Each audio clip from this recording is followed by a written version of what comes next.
Medical కళాశాలల ప్రైవేటీకరణను కూటమి ప్రభుత్వం వెంటనే ఆపాలి అని డిమాండ్ చేస్తూ అనంతపురం మెడికల్ కళాశాల వద్ద పీడీఎస్యూ నేతలు నిరసనకు దిగారు. గత వైఎస్ఆర్సీపీ ప్రభుత్వం రాష్ట్రానికి 17 మెడికల్ కాలేజీలను తీసుకొచ్చిందని 80% పనులను సైతం పూర్తి చేసిందని గుర్తు చేశారు. ప్రారంభానికి సిద్ధంగా ఉన్న మెడికల్ కాలేజీలను కూటమి సర్కారు కార్పొరేట్ సంస్థలకు కట్టబెట్టడం బాధాకరమన్నారు.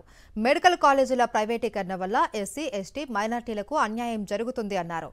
యువగలం పాదయాత్రలో మెడికల్ విద్యార్థులకు ఇచ్చిన హామీలను నెరవేర్చకపోగా ఉన్న కాలేజీలను ప్రైవేటుపరం చేయడం ఏంటి అంటూ నిలదీశారు పీడీఎస్యూ నేతలు. రాష్ట్ర వ్యాప్తంగా గత ప్రభుత్వం 17 మెడికల్ కళాశాలల్ని ఆంధ్రప్రదేశ్కి తీసుకురావడం జరిగింది. దానిని రద్దు చేస్తూ దానిలో చదివే 1800 మంది విద్యార్థుల్ని రద్దు చేయమని జాతీయ మెడికల్ కౌన్సిల్కి కూటమి ప్రభుత్వము లేఖ రాయడం నిజంగా బాధాకరం.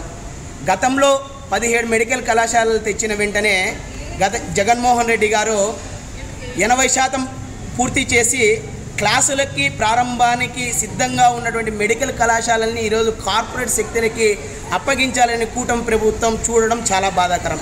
ఒక రకంగా ఎస్సీ, ఎస్టీ, బీసీ, మైనారిటీ విద్యార్థులకి వైద్య విద్యను దూరం చేయడమే అవుతుంది.